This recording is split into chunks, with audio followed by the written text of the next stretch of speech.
Welcome and thanks for joining us for another episode. We're going to be talking today about malicious host activity. So these would be, I guess, maybe some things you can look out for, things going on a host device that might be indicators of some wonky stuff. Yeah, not necessarily, but might be. You definitely would want to investigate. Yeah, worth a second look at the very least. So we got a way to list of things we're going to go through. And the first one I want to talk about is processor consumption. Yes, actually, I would go ahead and kind of wrap up the big four when it comes to consumption because, hey, they all walk hand in hand normally, right?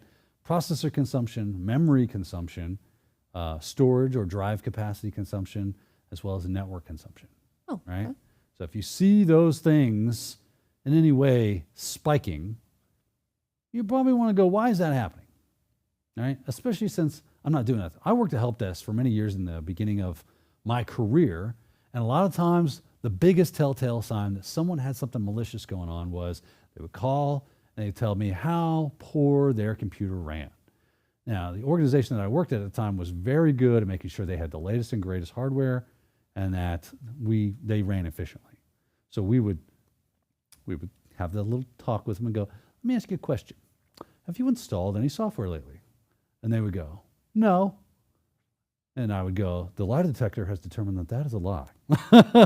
Because you can go right into, oh, well, yes, I installed this cool clock or this weather app or this, that, especially back when I started working with computers and, when we had to fight off the dinosaurs. That was a very common thing to do, was download these things. And of course, that was also very common for those types of applications, and still to this day, honestly, to have malicious bundled software with it. And of course, what does that stuff do? It wraps things right up through the roof when it comes to memory, processor use, sometimes network, especially depending on what it's trying to do, and as well as your actual drive itself. It might take up a lot of your storage. So first thing we would do is jump into the computer. Let me get logged in real quick. Let's take a look at what's going on. So let's say that's exactly what's happened. I would run to the right click, hit that old task manager, and in here, you'll notice I have some of those things right there, CPU and memory going on. It's a good time, had by all. I can check this. I see that this CPU is running at 7%. Memory's at 1/3. Okay, not bad. A lot of these, browsers tend to take up quite a bit of memory. This is a virtual machine as well, so it's not like it's chock full of memory or anything. But I can take a look and see what's taking up these things. Okay, task manager is actually quite resource intensive. Maybe task manager is the problem here, right? Dirty task manager. But I can start looking through here and see what's going on. If anything spikes my interest, I want to investigate that further, especially if I see something I don't really recognize. But if I see this memory is jacked up to 100%, or I see CPU is up at 100% and memory is being taken up, why is that? Maybe I can use this enough to look through the processes to find that culprit. You can also kind of just click on that so that it will organize by the top offenders. So you can kind of filter those up to the top and go, oh, okay, this is my number one CPU offender. This is my number one memory offender. You can also add the network and storage as well, and you can just kind of look at those things. So if I bring up like my file explorer, I can look into here and start looking at, okay, well, what's on the local disk? Let's go to the local disk and let's see. And a lot of times nowadays, it'll even show you graphs and charts and all sorts of wonderful stuff. Might be able to click on that, right click even, go to properties. Let's see that. There we go. I can see, oh, okay. And this is, well, you have a total of 60 gigabytes and you have a total free space of 0 gigabytes. Okay. You don't have any hard drive, and that's what's causing some slowdowns here. Why don't you have any hard drive space? Let's start looking through this file system, see which folder has the most, and start drilling down and see if you can't find the culprit. And very well, I've had it happen where it's just weird updates were getting stored because there was an error in the way it was processing updates. That happens, but I definitely wanted to take a look at it. I definitely didn't want to leave that on the table. It's just like, well, I guess you got a full hard drive. You start cleaning stuff off. Not that you shouldn't, but especially if it's a newer PC, it's being maintained, it's not like being used for a lot of personal activity, that will be an indicator of something malicious on this host, that all of a sudden it went from working fine to not working fine, and now you have a bunch of files on here, or a file that is large. What is going on? A file that is large. Yeah. I just like the way you said that. A file that is large. Yeah. So another thing that we might want to look out for that I guess it wouldn't necessarily mean that there's absolutely something bad going on, but it could be unauthorized software. And I guess that would just be because if you've got software that's unauthorized, it hasn't gone through the checks and the background checks or whatever to make sure that it's okay and that it's all above board, right? So here's the thing, ladies and gentlemen. On your work computers, they're there to help you do your job, not so that you can check Twitter, right? That very well may be unauthorized software. Now, that said, most people do use those things, and most employers allow for that kind of stuff, as they would. Happy employees are productive employees for the most part. Sometimes people abuse those privileges, but that's when you have a little nice talk with HR and get squared away, okay? But like I kind of alluded to a moment ago, a lot of times when people called me to say I have a problem, the first question out of my mouth was, have you installed anything lately? Now, that may be the case and it may not. That's fine. If they have installed something, we would want to investigate what that is and say, do you need this? If so, we need to make exclusions. If it's helpful for you as far as productivity goes, that's fine. But a lot of times, especially if we don't know where you got that software and you don't know where you got that software, it may very well have something malicious installed going on with it. So we would want to check that out. Ultimately, you just look through the software packages that are installed and look for anything that does not line up with what is allowed, and that would be unauthorized software. Because a lot of times, malware is not the software that you are allowing for. Now, can there be packages that have malicious software built into them, like a Trojan horse kind of thing? It is on the allow list, but it's Trojanized. Yeah, that does happen. But if I see something on a list of applications that I know are not allowed, I'm going to be very suspicious of those. I'm going to want to investigate them. And you can just go through the programs and features or whatever it is in Windows. You know, pull up, you can look through your Linux apt or yum or whatever you use to look for what install packages are there. Maybe just listing out the binaries that are in the bin, user bin, S bin, all those places. You probably get pretty handy with a script on that one, make your life a little bit easier. But doing asset management is a big deal there, so that you know not only what devices do we have, but what are the applications that are installed, and let me manage those applications because they are authorized. If they're not, well, we need to remediate and fix this. We also want to keep an eye out for malicious processes. What would be an example of a malicious process we might see? So a malicious process will just be something you don't recognize. So if we go back to the task manager right here, let's get that task manager up. You'll notice that the tab we are on is on processes. Oh, I forgot we also have this performance tab, which will also show you the CPU and stuff. I'm sitting here staring at it going, yes, I get a lovely graph. So look for spikes. What's happening with the spikeage, right? But going back to these processes, I want to look through here, and this was always one of the first things I did if someone said their computer was running badly. And just like I said before, I would look and see what is taking up a lot of stuff. And a lot of times I would go, I don't recognize anti-malware service executable. That seems generic. And it would be a great name for a process that is malicious, right? It's not malicious, but it's a great name for a process that would be malicious, right? Because, well, it's the anti-malware service executable. Obviously, that's good. Is it? Anything you don't recognize, you Google those things. You look for, where is this located on my device? So, like, I don't understand what this search is. I don't know what's going on there, but it's running. I would want to look into that. I can kind of look down. You can also use things like Procmon to help you work with this. I don't know if I have Procmon installed. Let me see if I got Procmon. No, I don't have Procmon installed. So another great tool, sysinternals. I should probably get that on here, but it will drill down even farther. And I can't see a bit from here, so it is nice to see what's going on. Okay, it's a runtime broker, it's a search feature. This looks like the search feature that's built into Windows. And it's running, which is common, right? But I just want to kind of keep looking through here and seeing, does any of this look suspect? Does any of this look like it is not something I recognize, right? Like, we got this console window host, not sure about that. Maybe, and you'll notice it's got a command prompt next to it. Is there a service running in the background that is that? I got the registry running. Okay. I don't see anything on this, which I shouldn't. It's just a wonderful little thing.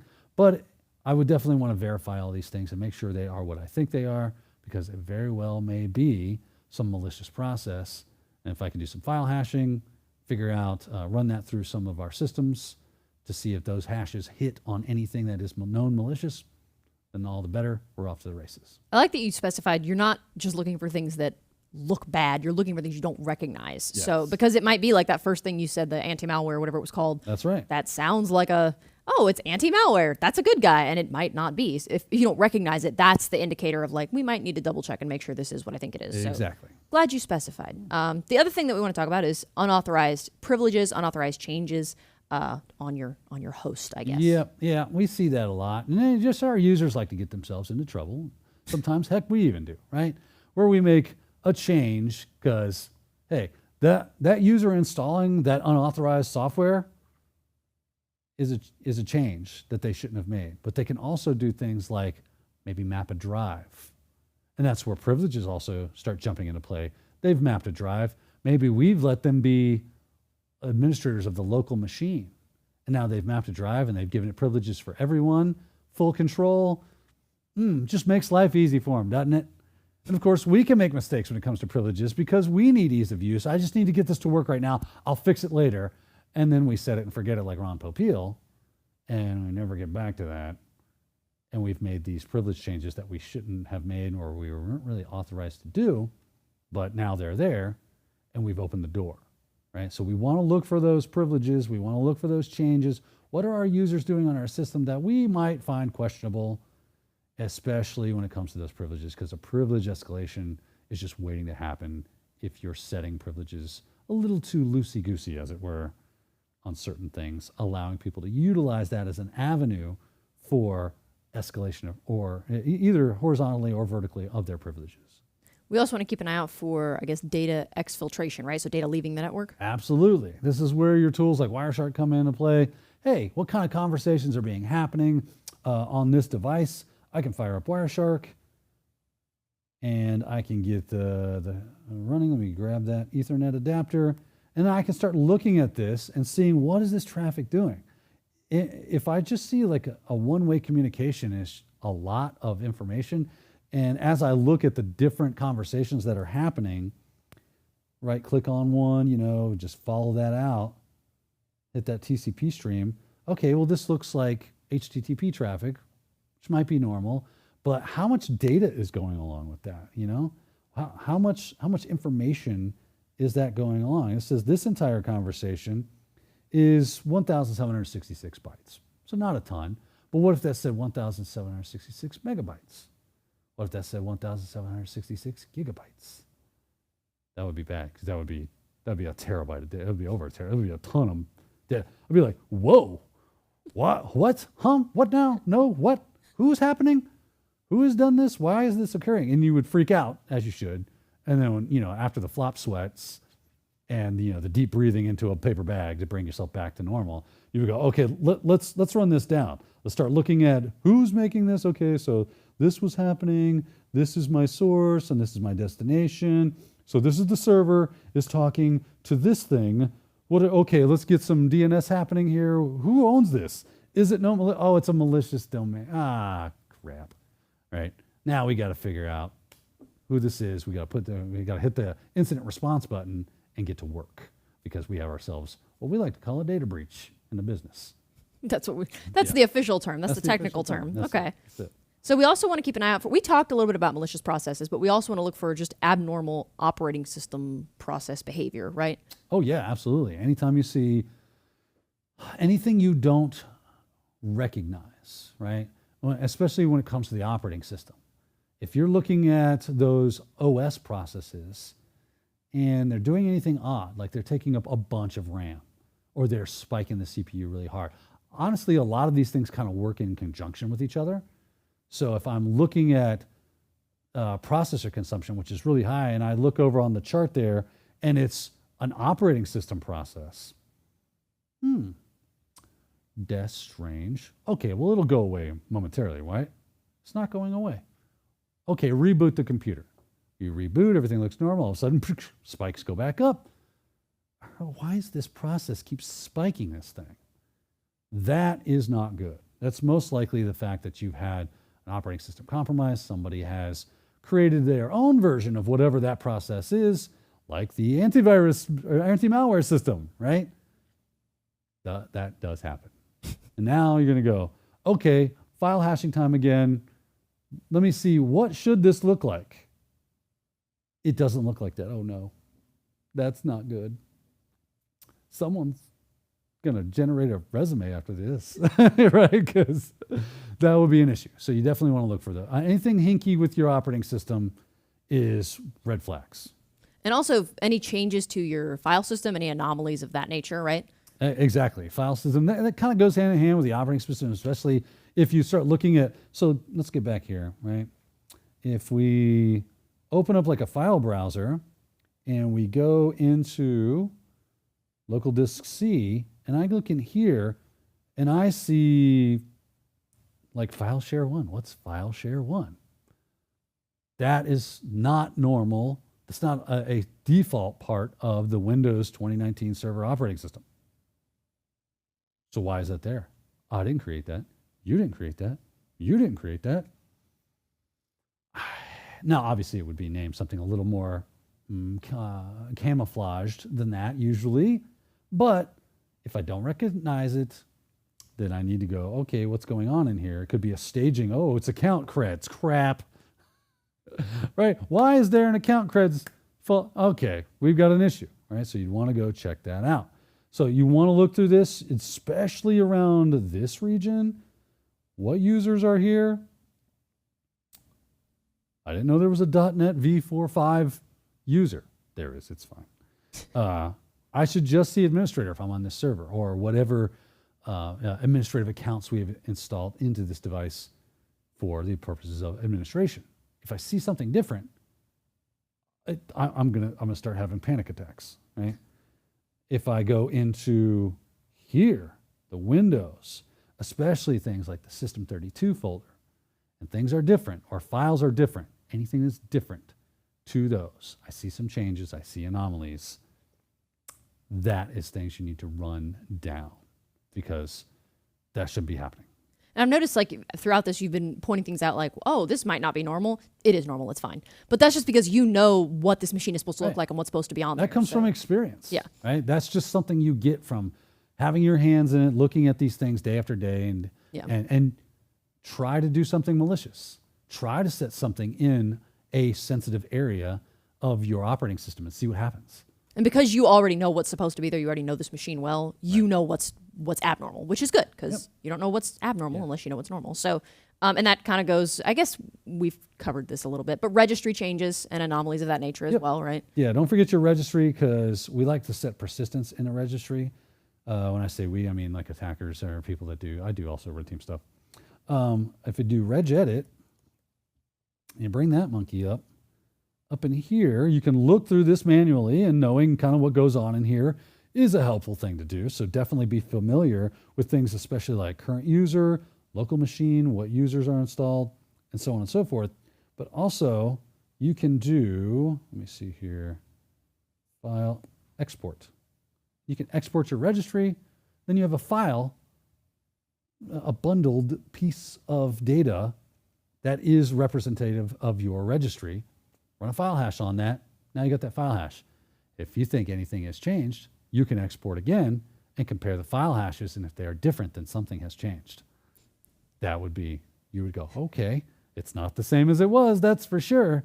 And that very well may be because you applied an update or something, right? But if you know it shouldn't be different, and it is, that's when you've got a real problem. And of course, just looking through it, knowing where those sensitive areas are, like HQ local machine, current configuration for your device, your operating system. Looking for anything that looks suspect. Let me like encoded with base64 strings. People don't do that. No. Attackers do that. That's sus. That's sus. It is sus. Yeah. Now go wash your mouth out. So the last suspect thing, I guess, that we'll talk about that we need to be aware of would be unauthorized scheduled tasks. Yes. Scheduled tasks. They are fun, right? Are they? So, yeah. They're a great time had by all. But if we go into, if you just take a look for scheduled tasks, or the task scheduler, as it were, and you look in here, you can see what scheduled tasks do I have.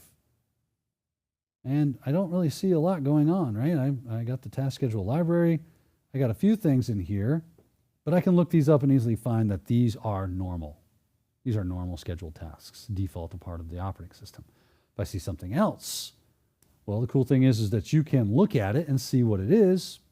If there's things like obfuscations occurring, like encoding, anything of that nature, using obfuscations like double quotes and all sorts of weird stuff to try to make it look weird, well, then that's a telltale sign that problems are happening. If you're in a Linux world, and jump over here, we'll clear this screen.